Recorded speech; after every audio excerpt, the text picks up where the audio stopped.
Hello everyone, good morning and welcome back to Mithi Narzary YouTube channel. Good morning. Saat sekarang makeup lagasini dong. Ini fresh shoot dong lagu for test pura hai. Phone jadi makeup mana? Itu aja jadi endosna. Itu? Good morning. Morning. Nah ini mahurku. Wah. Azadi endosna. Ini. Kablagasna. Berat bagra जाबाय आं दाना लोगोफोर बिदि फस खानाय makeup लानाय बाग्रा जामोनबाय अलसिया जाबाय लेजि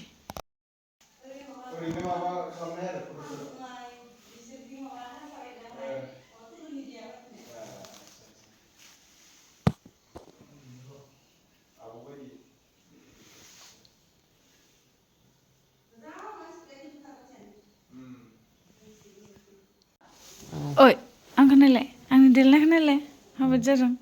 नायलाय माबायदि जादों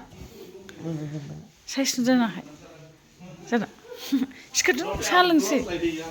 राजायैबो जानो हागौ दा फेस मेकआप मोजां खालामदों आगै बिराद मोजां रोंबाय माथो आगै नों मेकआपखौ एकदम पारफेक्ट जाथारबाय थाथा साहा लोंसै स' लोगोफोर दायो रेडि जाबाय ओमफ्राय बिराद गुसु नालाय लोगोफोर आङो एकदम हाइनेकखौनो ब्लाउस खालामनानै गानबाय मानोना ब्लाउस बिदि आंबो गांसेबो लाफायाखै ओमफ्राय बेयावहाय ब्लाउस कालेक्सनाबो गैया दा मार्केटआवसो लानांसिगोन ओंखायनो आरोना स' दायो रेडि जाखांबाय ओमफ्राय नै आगै दुर्गानि चइस इयारिं गानबाय आगै दुर्गानि लाबोनाय दख'नाखौ गानबाय लोगोफोर नै जाबायहाय लोगोफोर ओमफ्राय नै मिथुआ मालाय रेडि जानानै आरो कम्बल सिङाव हाबफिनबाय गुड मर्निं मर्निं नै मर्निंनि सान्दुं दिनैबो नुबावबाय दैमु आगै hello' bro' nice to meet you good morning औ सेकेन्ड टाइम ना दिनैसो मिटआपआवसो फार्स्ट टाइममोन नामा थार्ड टाइम जाबाय मिटिंआव ओमफ्राय माबानियावलाय रिमलनि हाबायाव अ रिमलनि हाबायाव ओमफ्राय नैबे थार्ड टाइम आरो लोगो मोनबाय थानांगौ ना जों दिनै माने पिकनिक जाहैनो नागिरदों बमब्रागुरि औ बमब्रागुरियाव पिकनिक जानो थांनो आदाया माने गावनि पार्टि होदों रायलांबाय थादो नोंथांमोना र' आं बिथिं ओमफ्राय नै जि मोजां नै बाथौआ बिसिना बोराइ बाथौ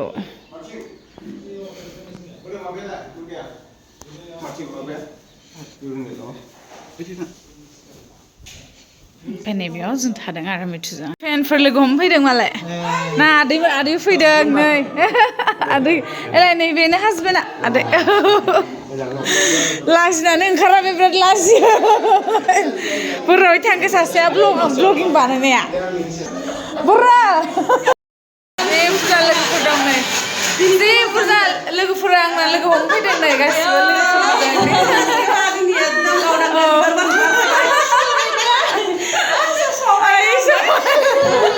गैला गोसोम जाजोब्बाय हाबा जानानै माबाहाय बाजै इन्जि ना माया बिसोरनाव ना हमहैदों ना हमनो मोनसे फुख्रि दंबावो हमनो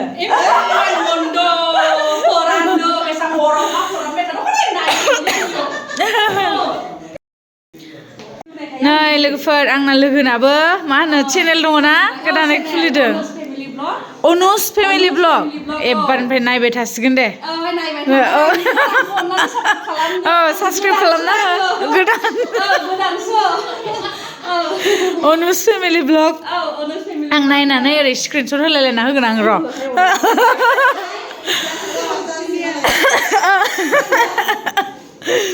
मोनबाय बिरादनो लोगो मोननानै अनुस फेमिलि ब्लग 10K साबसक्राइबार दंबावोसो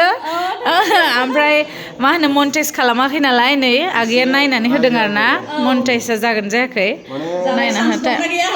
जागोन माने साबसक्राइबारा कमप्लिट जाबाय ओमफ्राय वाट्स टाइमखौ मोनगोन ना मोनाखै 291 घन्टाल' जादों आरो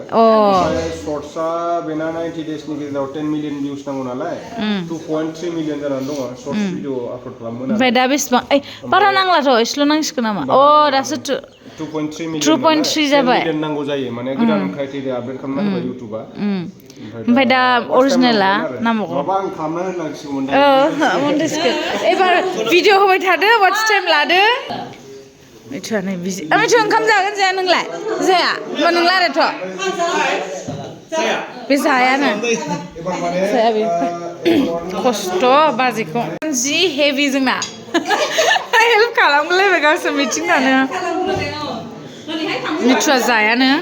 जेबो नङा फंबाया जोंना जा किउट हासबेन्डआ ना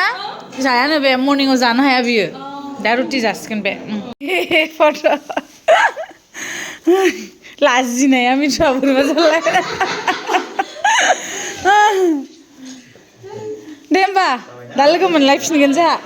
दिनै हरसे डिस्टार्ब खालामफैबावगोन बाजैखौ दे आदै औ दे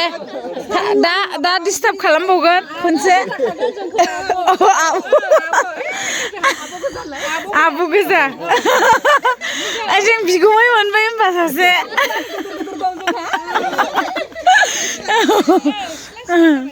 मालाय कल'निया जि मोजां नै इयावबो न' लुसिगोनदां सोरबा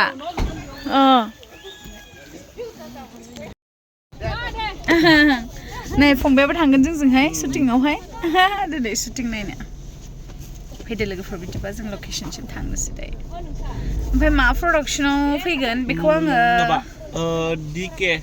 DK प्रडाक्सनाव फैगोन आरो गोदान मा होनो मोनसेल' मिउजिक एलबाम फैदों दाबो ना बे चेनेलावहाय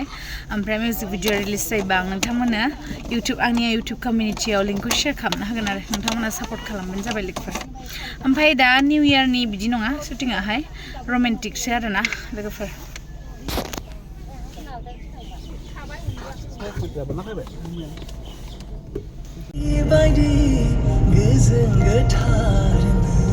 मोजांथार नुदों दलंजों थांबाय थादोंबाबो गाखोफेरनो मोनाखै फैफेरनो मोनाखैमोन आयाव मोजां मोनदों खिन्थु मोसानि आगान दङ दै बिरादनो मोसानि आगान दंसै थामारनोबो हागौलै जों बिथिं थांफैदों बैजों लोगोफोर फाइनालि लकेसनाव फैबाय शुटखौ लानोसै आसा खालामदों बयनिबो सापर्ट मोनगोन होननानै नामा औ जोंना बेजों थाङो नायलाय लोगोफोर ओइ मिथुआ बेयाव जिरायनानै डिल खालामगासिनो बिजनेस डिल नाय मिथुखौ नायनोबा नै लोगोफोर हारसिङै दुखु लाइन्स मारिगासिनो दं ना माथाय मानसिया नै लोगोफोर नाय Oh my god, light.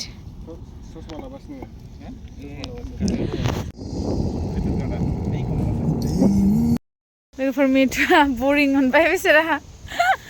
दुखु शुटिंआव दे नेक्स्ट टाइमनिफ्राय शुटिं फैला है ना बिराद बरिं जाग्रा जाबाय जों शुटिं खालामबा बिसोर आंथ' नेबाय थानांगौ उन्दुनो ओंखारनाय खस्थ' मोनदों बिराद मोजां नुदों आं साइजखा नङा हा आंलाय नोंबो साइज गोसोम मन्दा गोसोमालाय नों एसे गोसोमसिनखाना आंनिफ्राय नङा जाता हूँ किसी के धन में जि मोजां जखायसेसे मोजांथार शान्ति शुटिंआ जोंना नै वाव नै सान्दुंखौबो नाय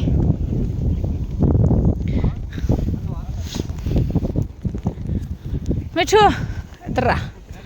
इधर आओ ना मिठू जोंना टीमा जखायसेनो मोजांथार ना नैबे आगैमोनजों सेकेन्ड टाइम शुट आगै साना सोर सासेमोनलाय आगै सानमोनजों सेकेन्ड टाइम शुट ओमफ्राय बे मा नाममोनलाय आगै नोंना अविनाश आरो सान अविनाश ए आगैमोनजों फार्स्ट शुटआ आंना माबामोन सोर सोरजियाथाय क'क्राझाराव नै एक्टरा बेनो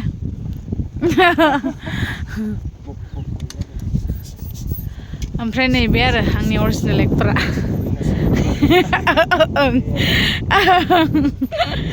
रियेल लाइफ पार्टनार आंनि आइ आंनि बाबा गासिबो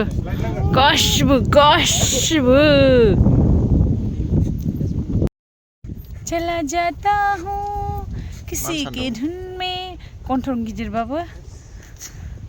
आंनि सना नै जानोसै ना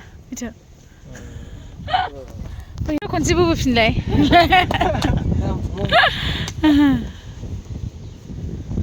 नै नोंखौ आं मिस्टार होननांगौ ना नै मिस्टारा लोगोफोर कमेन्ट खालामदों मिस्टार होननानै फ्राय ओंखारनोसै जोङो दा लोगोफोर बे लकेसननिफ्राय ओंखारनोसै दायो जों तेजपुर टाउन बाबाय बिसोरो आंखौ गारनानै थांनो ओंखारबावलायबायमोन आसरित बेरदोंना लेथ्रा नुदों मोजां नुदों माबानि दुर्गानि चइस मोजां नुदों ना दे थांसै दे अमा जाग्राया बेदर हरनो हानाय नंला माथो बेदरखौ हायो मानो हायाना मोजां ইমান ধুনীয়া ৰাতি বহুত ধুনীয়া হয় না আৰু মানে হেল্প কৰি আছে আৰু আমাক ভিডিঅ' বনোৱাত সাপোৰ্ট দি আছে সাৰে এনে দंफाङा এতিয়া মানে অকমান फाय मिथु दिनैनि सराव नै एबारसो मोनजाबाय वेज ना माबा माबि जानोसै आसार लोगोफोर दायो जोब्बाय गणेश घाट तेजपुर नै स्टुडेन्टफोर बिराद फैयो बेरायनो मन्दिर नायनो ओमफ्राय बे दै जिंना ओमफ्राय तेजपुर दै दालां ओरै ससेयाव दालां दायो जोब्बाय दायो थांनोसै आरो माखासेफोराबो थाबाय नैबेयावहाय दायो थांनोसै लोगोफोर शुटिं खालामबाबो बिराद दानिया बाग्रा जाबाय आङो आरो नेक्स्ट बिदि प्रजेक्ट खालामगोन ना खालामला मिन्थिला ओंखारनो बानाय जाबाय दाना मानोना आरो बिजनेसबो स्टार्ट खालामबायना दा आरो शुटिंफ्राव ओंखारबा आंना बिथिं बिजनेसा थालाङो ओंखायनो सानबाय आरो देग्लाय लास्टनिखौ बेखौ खालामबाय नायनोसै थेवबो मालाबाफोर खालामनाय जायोबा मा जायो खिन्थु दा सानबाय आरोना शुटिंखौ आरो खालामथ'लाखौनो सानबाय आं गेप्स पुरा दोनथ'नोसै बिजनेसाव गोसो होग्रोनोसै सानबाय लोगोफोर खिन्थु नायनि खालामबाय थानानैलाय गोसोबो जायो बाट हाबा जानायनि उनाव आरो बहाथो गोसोबायदि खालामनो हायाना लोगोफोर आरो बिजनेसबो मावबाय नालाय ओमफ्राय दायो बे मोनसे एलबामखौ नोंथांमोना सापर्ट खालामदो स्पट नै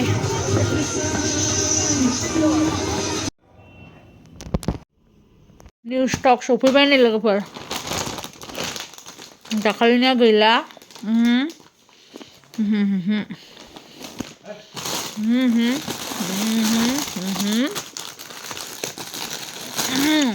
गांनै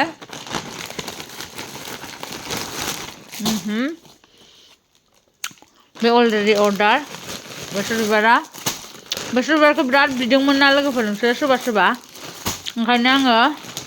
एबार बेसर बिबारखौनो गांब्रै बिहर खाबाय गासिबो अर्डार गांसे बुकिंखा आंहा गैल'मोन दा गांथाम दं सोर नांगौ बे गांथामखौ मोनगोन बेसर बिबार खिन्थु गल्डेन आगर गोमोआव गल्डेन ओरैबायदि मोजां